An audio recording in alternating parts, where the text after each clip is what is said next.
Третья часть уже здесь. В этом видео мы осчастливим всех персонажей. Их как раз не так много осталось. Здравствуй, я Сахар. Сразу к делу.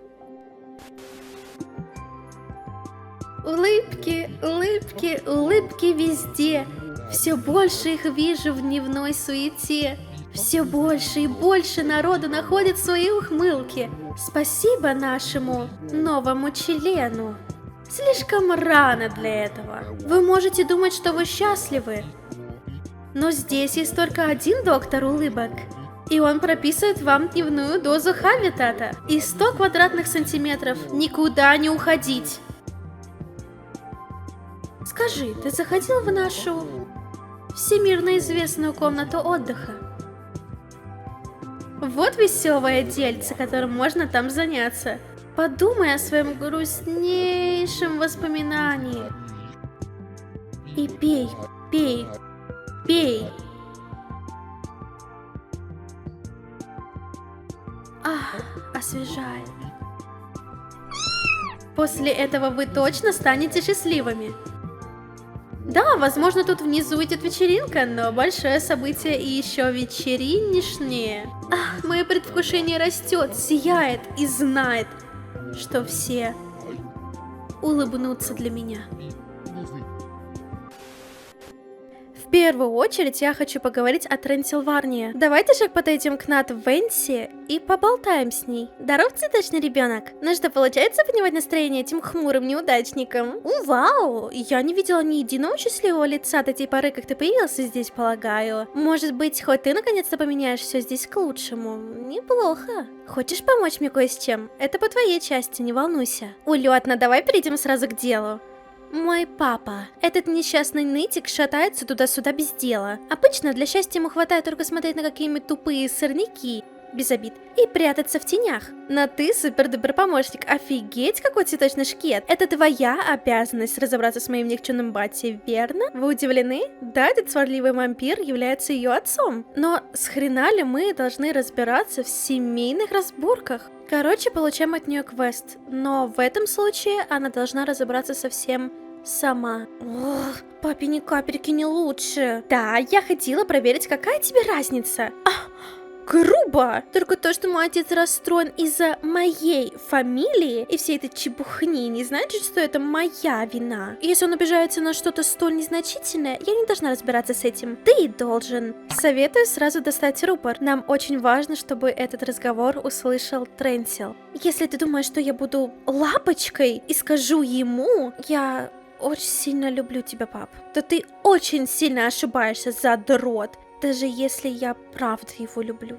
Очень люблю и все такое. Неважно. Я надеюсь, он этого не слышал. Но нам как раз таки и нужно, чтобы он услышал это. Бежим к нему. Ну, должно быть, я сплю. Моя дочурка любит меня. А я уж решил, что я совсем наскучил ее никчемный отец. Честно говоря, я никогда ее не спрашивал об этом. Быть родителем так... трудно. Мне еще многое предстоит познать. Но если моя собственная дочь любит меня, значит, я двигаюсь в нужном направлении.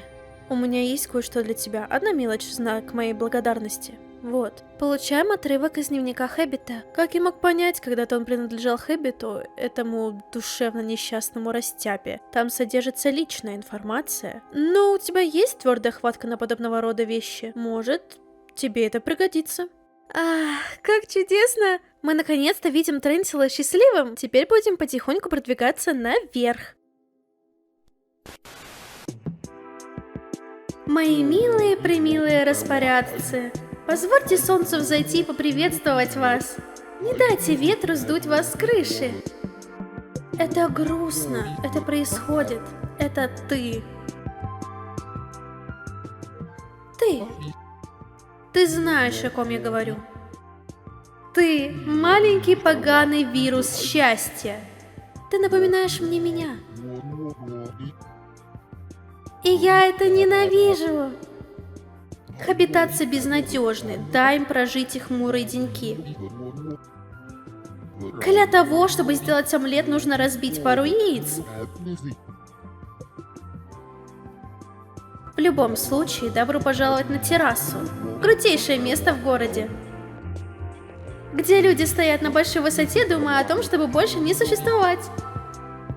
До большого события с Мартой остались считанные дни. Все работает. Кажется, все готовы.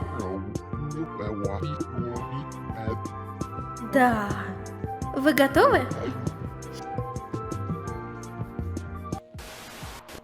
Бежим к лестнице, а там у нас новый персонаж. Рэнди Хапукурк. Нервный парень, который мечтает ощутить соленый аромат соленых огурцов. Интересный, симпатичный парень. Он держит банку с маринованными огурцами, и он мечтает пахнуть точно так же. Выполнить его квест очень просто. Он даст нам подсказку, что нужно подойти к нашему огромному зеленому вышибале, такому же, как огурцы, кстати, и попросить его открыть эту баночку. Но, как вы можете заметить, я решила пойти жестоким и быстрым путем и разбить ему эту бутылку об его бошку. Но зато он счастлив. А я получила достижение настоящий анархист. Я немножко задержусь на этом парне, не только потому, что Рэнди либо влюблен, либо состоит в отношениях с Гиллис. Мне больше интересно его мнение о докторе Хэббите. Я пахну так, как мне и предназначалось мне с самого начала. Ты сражался за мое дело до конца, доблестный цветочек. Спасибо, я буду тебе вечно благодарен. Поверь мне, мы все рады, что ты появился в Хэббите, очаровательный миротворец. Ты несешь больше добра, чем этот товарищ доктор. И по секрету, он пахнет как сплошная нелепица. Этот доктор Хэббит. Он сказал, что я никогда не буду пахнуть маринованными огурцами. Именно он поселил угрюмость в мое сердце. Ох, хотел бы я затолкать его прямо в банку. Но, увы, я мироборец. У Рэнди очень острый нюх. Похоже, он испытывает отвращение к доктору Хэббиту в целом, заявляя, что от него пахнет мелкой мелочью, что может быть связано с металлическим запахом крови. Последнее далее поддерживает Рэнди во время большого события, если его не сделать счастливым, но об этом мы поговорим потом. Относится к ЛГБТ-комьюнити не только этот малец, но и дамочка из бара, Джерафина Табули, кокетливая алкоголичка. Что ж, поболтаем с ней? Мои извинения, дорогуша. Ну, приветики. Подойди поближе, глупышка. Ты ведь тот малютка-флорист из города? Забавненько. Но знаешь, у тебя довольно неплохая репутация в Хабитате. Ты не мог бы, ну знаешь, помочь мне с одной крохотулечкой? Спасибулечки. Может, моя карьера учителя подошла к концу, но у меня все еще под 100% контролем это. Ну знаешь, это. Я знаю, что я, уже такая горячая, но мне не хватает одной детальки. Моих суперсексапильных учительских очков. Я хочу быть еще горячее, но также я ничегошеньки не вижу. Ты такой размытый. Последний раз я могла видеть, думаю, когда была на террасе. Я зависала с моей девулечкой Лулией. Вообще не понимаю, как мне удалось спуститься в бар. Принеси очки, пожалуйста. Теперь мы можем ползти за ее очками наверх, на крышу, на террасу. Бежим в этот закуточек, тыкаем на кнопочки, пока у нас не появится вот такая вот картинка. Видите, на ней есть очки. Забираем их и тащим ей обратно. Ах, да! Я выгляжу шикарненько. Теперь мы могу видеть себя в отражении бутылок. Эй, разносчик цветочков. А ты ничего такой на вид. Знаешь, мне стоит наградить тебя. Хочешь поцелуйчик? Готовься. Настоящая награда — насладиться моей красотой, конечно же. До скорого. Передай от меня привет Луле. Я задержусь тут ненадолго. Наслаждайся поцелуйчиком, герой-цветочек. Не трать его в одном и том же месте. Уф, как жарко.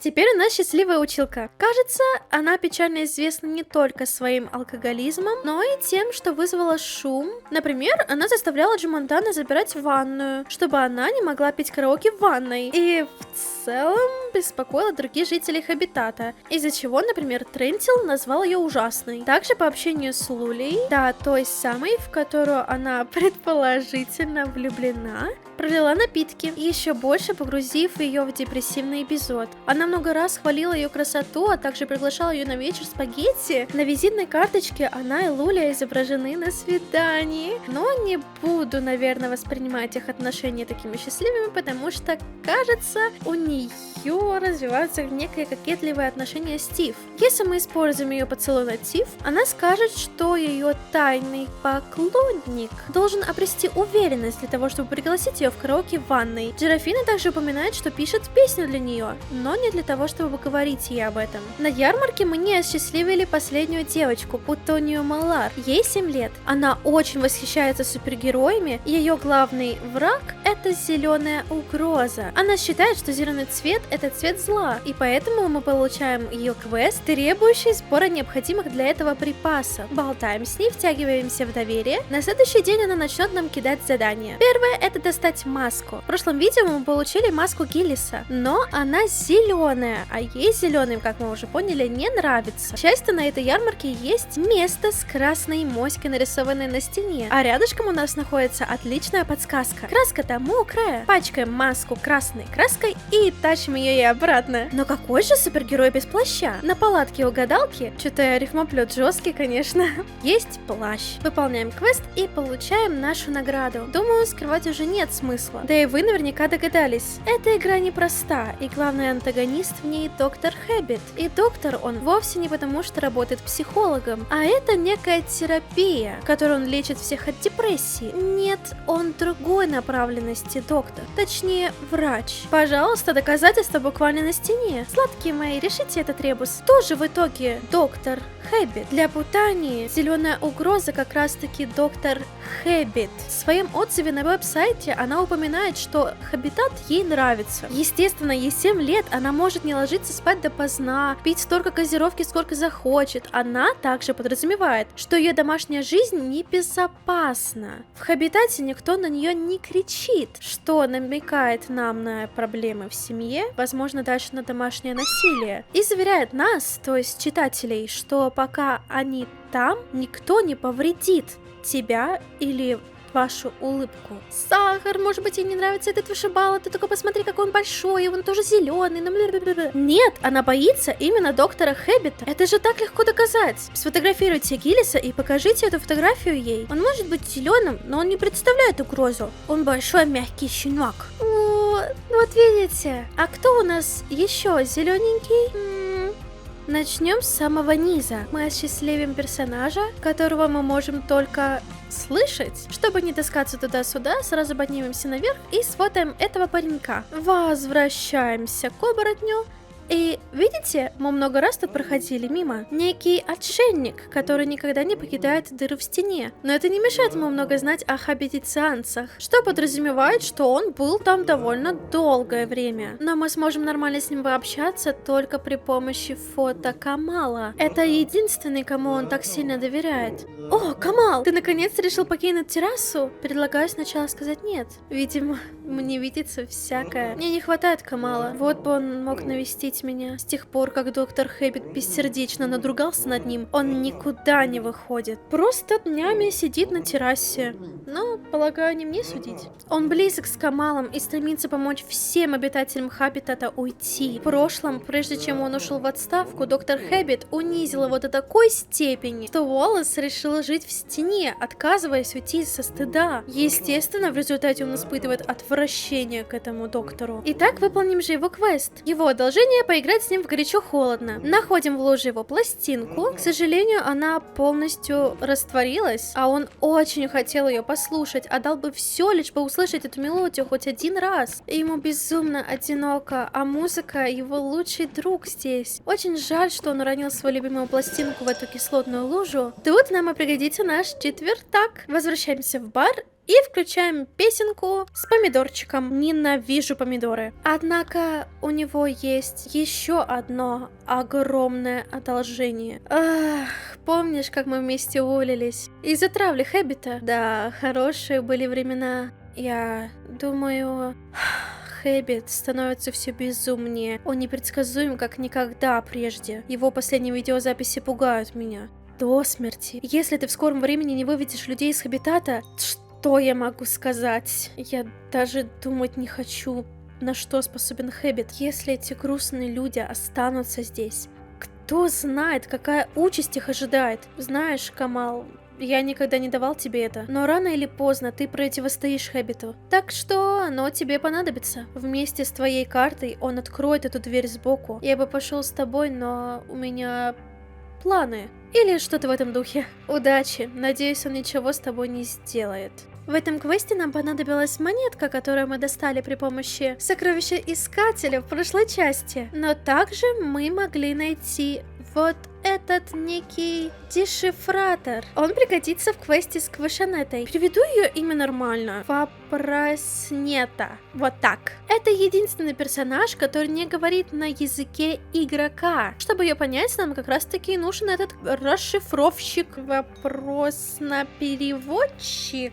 Ее диалоги больше всего похожи на то, как говорят хабитиканцы. Раньше она с Валсом была в отношениях. Шляпа когда-то наложил порчу до дрожи. Переводим. Моя шляпа! Кто-то положил под тот дерево. Ах, любовь, ты как никоим обнять пиано себе маня. Непонятно, да? Переводим. Моя любовь, ты как никто понять дано тебе меня. Валус знает всех персонажей, например, Марва Транклера. Он прибыл в Хабитат ради тишины и спокойствия, ну и в год рыбалки. Но экран Хэббита чересчур режет ему глаза, а также расшугал всю водную живность. Но они даже не клюют, жалуются, что экран слишком ярок. Ему нужно более успокаивающее, темное изображение, подходящее рыбешкам. Поэтому нужно заменить картинку на самую мрачную, которую мы сможем найти. Фотоем нашего робкого юнца, живущего в стенах Хабитата, и вешаем на камеру. Вот он, темный мрачный экран. Рыбкам это нравится. За это мы получаем удочку. И наконец-то можем помочь Мёрфи. Да-да, той самой фотографке из первой части. Помните, она делает портфолио, но она не может его закончить, потому что у нее нет той самой фотографии жопы. Да, очень тревожный факт, что никто из персонажей ни разу не поворачивался к нам спиной. И действительно, это будет очень редкая фотография. Однако она-то к нам спиной и поворачивается. Берем удочку, суем на крышу и спускаем ей прямо перед ее окошком. Она отвлекается. А что же это в окне? Офигеть! Тут-то мы ее и ловим. Вау! Она действительно восхищена этим изображением задницы. Ну, по крайней мере, она хотя бы счастлива. Возвращаемся на крышу. Нам не так много персонажей разобрать осталось. Мы уже много раз мимо нее прошли и говорили о ней. Думаю, настало время помочь ей. Эй, малой, у тебя есть йойвы? Ну, хоть одна йовушка. Чирик-чирик. Ах, птахи, люблю их. Прикольные малыши. Поэтому-то я и ношу везде нокль. С помощью нокля ты можешь увидеть птичек своими невооруженными глазками. Знаешь, вот, я тут по сплетням слыхала, что ты очень полезное создание. И я подумывала заиметь собственную йовушку. Да-да, эту жутковатую ночную пташку. Дружочек, ты ж поможешь мне заполучить хорошенькую малютку йовушку? А с чего бы нет? Вот тебе быстренькие советы по йовам. Так, для сначала протяни-ка руку, вот так вот. Держи мою сокольничную перчатку. Птичек приманивает эта ткань. Тебе нужно заставить этого кроху прикоснуться к перчатке. А еще они любят свежий воздух, так что ты не увидишь их внутри здания. И тебе нужно будет сделать все это ночью, да? Йовушки терпеть не могут солнце, но они обожают огонь. Принеси мне этого лапоньку, как только будешь готов. Я хочу увидеть своего крохотного мальчика. Ой, короче, тащим свою жопу и готовимся к множеству попыток. По крайней мере, у меня их заняло достаточно. Перематываем время до ночи. И тут появляется такая вот совушка, которая бегает, еще и прячется в песочек. Как раз таки бегает возле окна. Вам нужно эту мразь словить.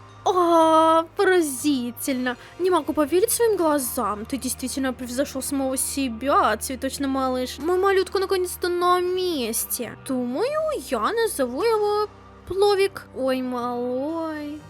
Спасибо еще раз. Мы с Пловиком когда-нибудь вернемся в город. Он и вправду хорошенький. Перейдем к другой фиолетовой даме, не менее деловой. Эй, ты, ударь кучу головяшек. Ударь еще 20 головяшек. Революция. Что ж, конечно, ее просьба больше похожа на приказы, но мы получаем перчатку, и нам нужно ударить всех персонажей. Каждый будет реагировать по-своему, и это очень интересно. Заодно не забудьте этой перчаткой дать по лицу Хэббиту вот здесь. Тут лежит его зубная щетка и зубы. Интересно, чьи они, не так ли? Чудесненько. Дальше. Сожги это. Получена украденная мной резиновая штука. Революция. Так, что дальше? Круто. Зло повержено. Дальше. Гляделки. Погнали. Одно слово. Сейчас. Забери это. Получена украденная мной штука. И получена украденная мной мерзкая штука. Избавься от улик. Эх, ну вот ты наглая, конечно, писец. Благо, тут в принципе все логично. А сигареты клоуну Ромба. Он постоянно их курит. Помощник. Спасибо. Награда. Получена украденная мной помятая штука. Простофиля. И вот думаете, она назвала меня простофилей или доктора Хэббита? Это ведь его вещь. Очень интересная и загадочная девчуля, но не интереснее самого главного человека. Отличный момент, чтобы остановиться. Вот.